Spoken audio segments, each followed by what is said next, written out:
ये आकाशवाणी है। अब आप देवेंद्र त्रिपाठी से समाचार सुनिए।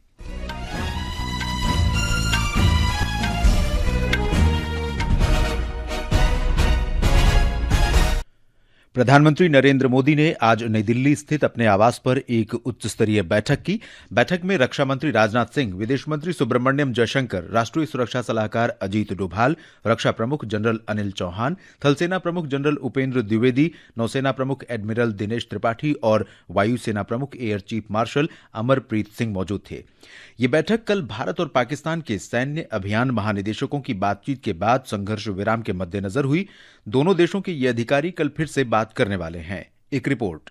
पाकिस्तान के सैन्य संचालन महानिदेशक ने कल भारत के सैन्य संचालन महानिदेशक से बात की और उनके बीच यह सहमति बनी कि दोनों पक्ष जमीन, हवा और समुद्र में सभी तरह की गोलीबारी और सैन्य कार्रवाई बंद करेंगे। दोनों पक्षों को सहमति को लागू करने के निर्देश दिए गए। हालांकि देर रात संवाददाता सम्मेलन के दौरान विदेश सचिव विक्रम मिस्री ने कहा कि दोनों पक्षों के डीजीएमओ के बीच बातचीत के बाद पाकिस्तान द्वारा सहमति का बार बार उल्लंघन किया गया है। भारत ने इन उल्लंघनों को बहुत गंभीरता से लिया और सशस्त्र बलों ने इन उल्लंघनों का पर्याप्त और उचित जवाब दिया। भारत ने पाकिस्तान से इन उल्लंघनों को रोकने और स्थिति से गंभीरता और जिम्मेदारी के साथ निपटने के लिए उचित कदम उठाने का आह्वान किया। भारतीय सशस्त्र बल स्थिति पर कड़ी निगरानी रख रहे हैं। भारत का कहना है कि भविष्य में किसी भी तरह की आतंकी कार्रवाई को उसके खिलाफ युद्ध की कार्रवाई माना जाएगा और नई दिल्ली उसी के अनुसार जवाब देगी। आनंद कुमार के साथ अनुपम मिश्र, आकाशवाणी समाचार, दिल्ली। इस बीच भारतीय वायुसेना ने कहा है कि ऑपरेशन सिंदूर के दौरान उसे जो भी कार्य सौंपे गए उसने पूरी कुशलता के साथ उन्हें पूरे किए हैं। सोशल मीडिया पोस्ट में वायुसेना ने कहा है कि सभी ऑपरेशन राष्ट्रीय हितों को ध्यान में रखते हुए शानदार तरीके से चलाए गए। अभी ऑपरेशन चल रहे हैं और उचित समय पर विस्तार से जानकारी दी जाएगी। वायुसेना ने सभी से आग्रह किया है कि वे अटकलबाजी से बचें और अपुष्ट जानकारी साझा न करें। भारत और पाकिस्तान के बीच संघर्ष विराम का स्वागत करते हुए विश्व के कई नेताओं ने इसे दोनों देशों के बीच तनाव कम करने की ओर एक महत्वपूर्ण कदम बताया है। संयुक्त राष्ट्र महासचिव अंतोनियो गुतेरेस ने भारत और पाकिस्तान के बीच संघर्ष विराम समझौते का स्वागत किया है और दोनों देशों से इस दिशा में आगे बढ़ने की अपील की है।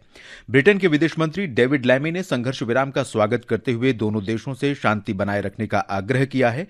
यूरोपीय संघ की विदेशी मामलों की प्रमुख काजा कालस ने युद्ध विराम के महत्व और इसे कायम रखने के लिए सतर्कता की आवश्यकता पर बल दिया। सऊदी अरब के विदेश मंत्रालय ने एक वक्तव्य में उम्मीद जताई है कि यह संघर्ष विराम क्षेत्र में शांति और सुरक्षा को बहाल करने में योगदान देगा। सरकार ने कहा है कि युद्ध के कई गेमिंग वीडियो हाल के भारत पाकिस्तान संघर्ष के वास्तविक फुटेज के रूप में प्रसारित किए जा रहे हैं। लोगों को ऐसे प्रोपेगेंडा से बचने की सलाह दी गई है। पत्र सूचना कार्यालय की फैक्ट चेक इकाई ने कहा है कि सोशल मीडिया पर ऐसे गेमिंग वीडियो बड़ी संख्या में दिखाए जा रहे हैं। रक्षा मंत्री के कार्यालय के नाम से व्हाट्सएप पर ऐसा संदेश भी प्रसारित हो रहा है जिसमें भारत पाकिस्तान संघर्ष की स्थिति के मद्देनजर नागरिक तैयारियों के निर्देश दिए गए हैं। पत्र सूचना कार्यालय ने कहा है कि ये संदेश फर्जी हैं और सरकार ने ऐसा कोई निर्देश जारी नहीं किया है। इस संवेदनशील समय में प्रत्येक जानकारी की सावधानीपूर्वक जांच करना महत्वपूर्ण है। कोई भी संदिग्ध सामग्री, विशेष रूप से भारतीय सशस्त्र बलों से संबंधित या मौजूदा स्थिति से संबंधित किसी भी जानकारी की सूचना पीआईबी फैक्ट चेक यूनिट को देनी चाहिए। ऐसी सामग्री व्हाट्सएप नंबर 8799711259 और ईमेल आईडी factcheck@pib.gov.in पर भेजी जा सकती है। रक्षा मंत्री राजनाथ सिंह ने कहा है कि ऑपरेशन सिंदूर महज सैन्य कार्रवाई नहीं है बल्कि भारत की राजनीतिक, सामाजिक और सामरिक इच्छा शक्ति का प्रतीक है। आज लखनऊ में BrahMos aerospace integration and testing facility का वर्चुअल माध्यम से उद्घाटन करते हुए रक्षा मंत्री ने कहा कि इस ऑपरेशन से आतंकवाद के खिलाफ भारत की दृढ़ इच्छा शक्ति और सैन्य शक्ति का पता चलता है। रक्षा मंत्री ने कहा कि सरकार ने आतंकवाद के खिलाफ जीरो टॉलरेंस की नीति अपनाई है।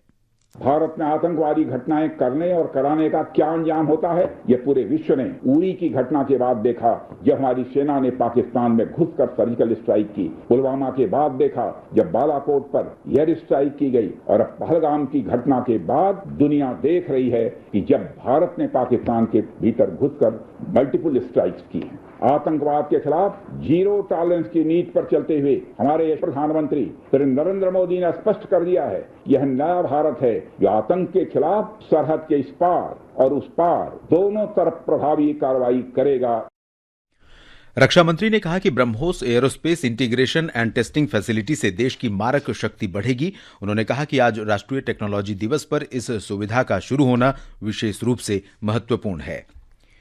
विज्ञान और प्रौद्योगिकी राज्य मंत्री जितेंद्र सिंह ने राष्ट्रीय प्रौद्योगिकी दिवस के अवसर पर आज नई दिल्ली में विज्ञान और प्रौद्योगिकी विभाग द्वारा आयोजित एक कार्यक्रम में भाग लिया। उन्होंने एक रक्तदान शिविर का भी उद्घाटन किया। उन्होंने कहा कि प्रधानमंत्री नरेंद्र मोदी के शासन में पिछले एक दशक में विज्ञान, नवाचार और प्रौद्योगिकी के क्षेत्र में बहुत विकास हुआ है।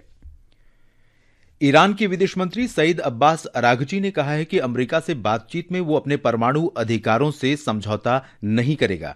दोनों देशों के बीच आज ओमान में परमाणु वार्ता का नया दौर होना है।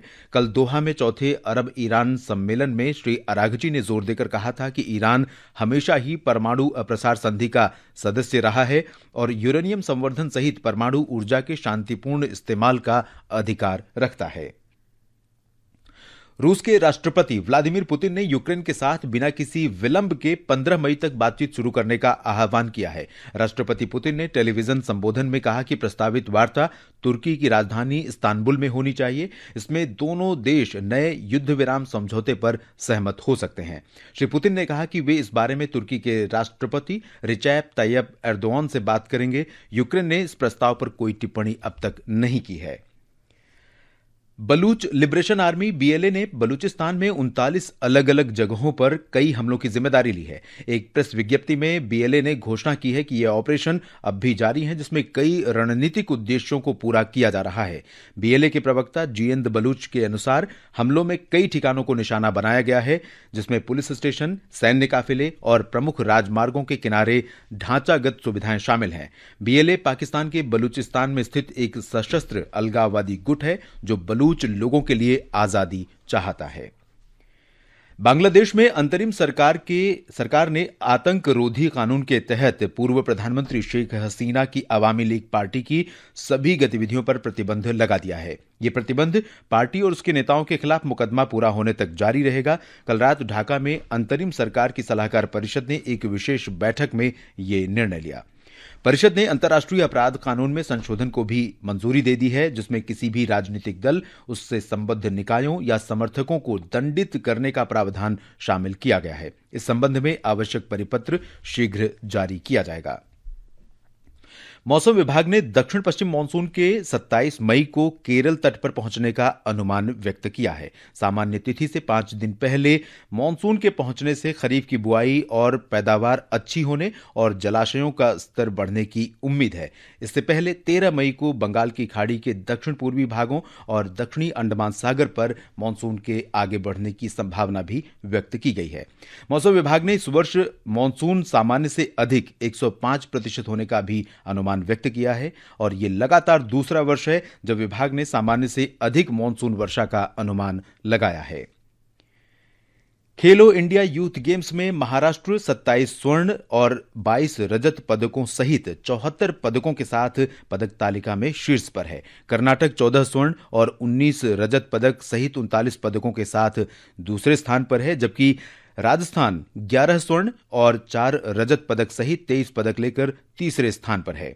आयोजन के 8वें दिन आज मुक्केबाजी, हॉकी, कुश्ती, योगासन और तलवारबाजी की प्रतियोगिताएं हो रही हैं।